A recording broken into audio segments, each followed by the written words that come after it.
你说什么？她是你女儿？只要你爱吃，以后只要有机会，我一定给你做。哦，对了，妈，刚才我还订了很多新的虫草，就在后面的柜子里面给你放着，记得按时吃。还有公司上的事儿，以后让下边人去做就好了，让他们帮你分担一点，一个人干太累了。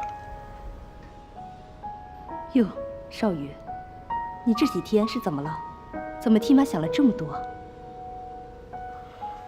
没有，心疼你，心疼。从小到大，你为了培养我，花了多少精力，花了多少心思，我都知道。那之前因为依然的事儿呢，我对你态度不好，是我不懂事儿，你要原谅我吗？傻孩子，哪有当妈的跟自己孩子记仇的呀？妈不怪你，能有你这么个懂事的儿子，妈已经很知足了。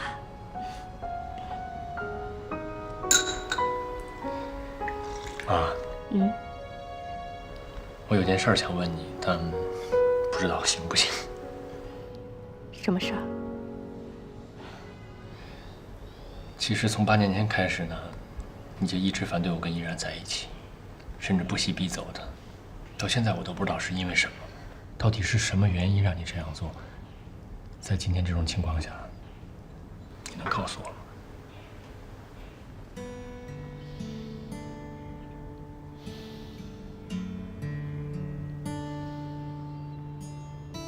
少宇，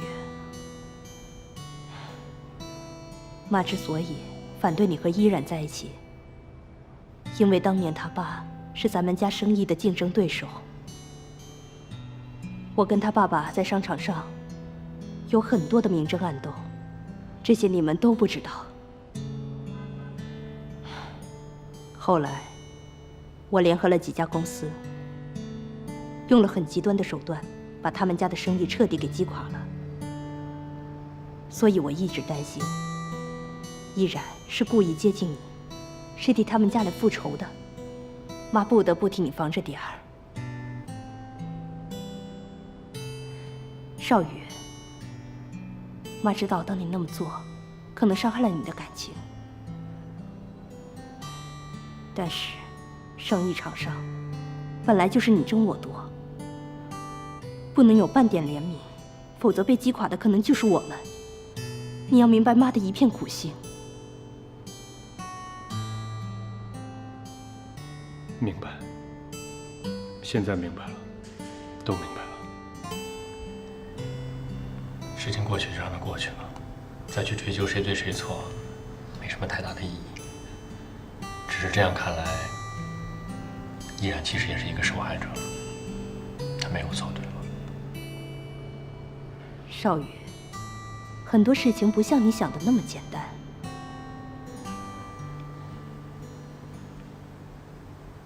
其实有件事儿，我应该这回回来就告诉你，但是我没说。你还记得依恋吗？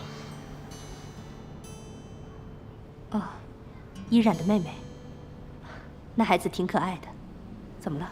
是啊，又可爱又聪明，但她不是依然的妹妹，是我女儿，是你孙女。你说什么？她是你女儿？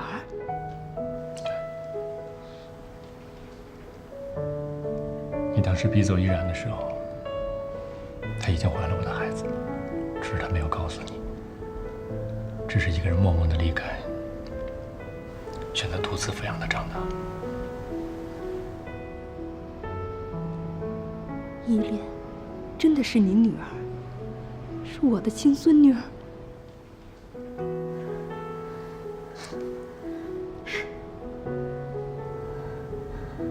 妈，你把我养大，知道养一个孩子有多不容易，所以这些年依然受了多少委屈，受了多少磨难。我想你也应该明白。而且他遭受的这些罪，或多或少都是由我们间接造成的，你说是吗？所以过去这些年，不论依然做了什么，对也好，错也好，这都是过往了。我希望你可以用一种宽容的心态去看待它。如果时机允许的话，我真的希望你去多和他接触接触，多去了解了解他。你会对他改观的。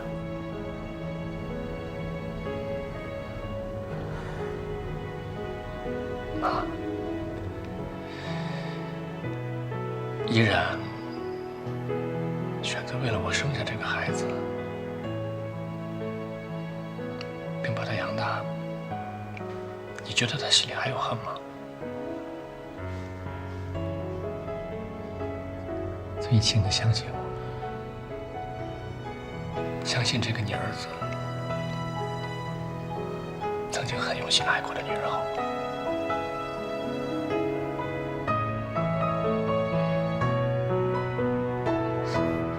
谢谢妈。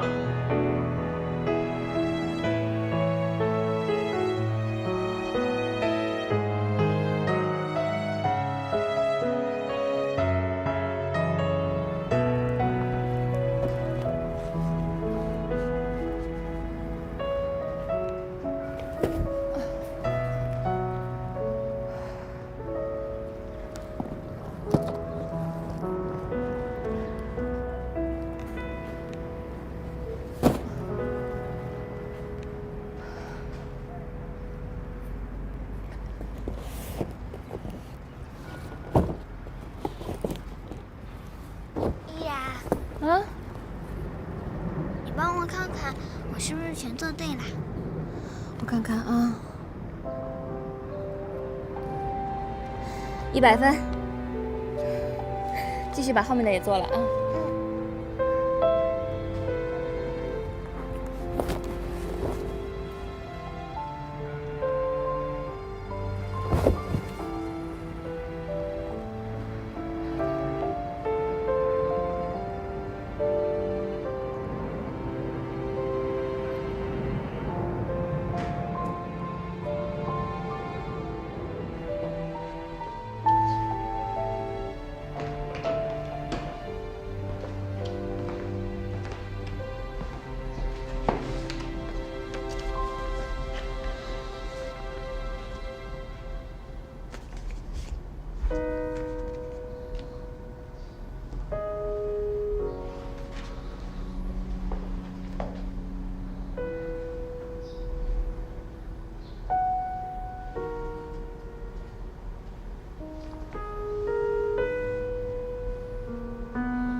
依然，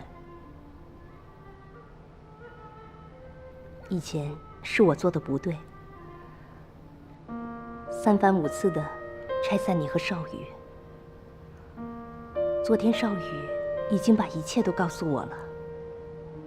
他都告诉你了？我也是个女人，也是带孩子过来的。我知道，一个女人独自抚养孩子有多么的不容易。这些年，你一定吃了不少苦吧？其实这些年有依恋陪在我身边，更多的还是快乐。而且我一想到依恋是我跟少宇的孩子，那些苦啊、累啊，真的都不算什么了。我今天看见你和依恋，你们生活在一起，虽然过得并不富裕，但是却很充实，也很温馨。我真的非常感动。都怪我太自私了，一味的要求少宇按照我的意思去做，让你们两个承受了这么多年的痛苦。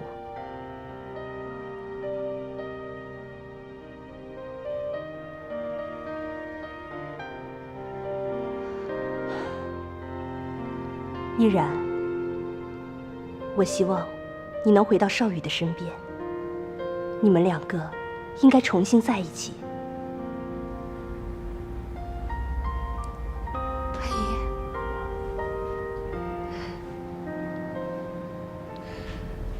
谢谢你，终于接纳我们。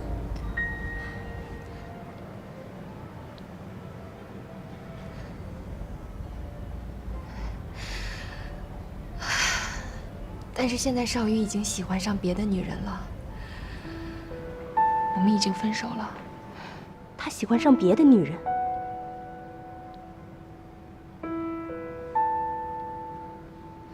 他绝对不可能。我亲眼看见的，他跟李密在一起了。他不可能和李密在一起。如果真有这事儿，我早该知道。他一定是在演戏给你看。演戏？这里肯定有原因。他现在干嘛还要演戏啊？他没有理由再骗我了。不如我们一起去找他，当面问问这到底是怎么回事。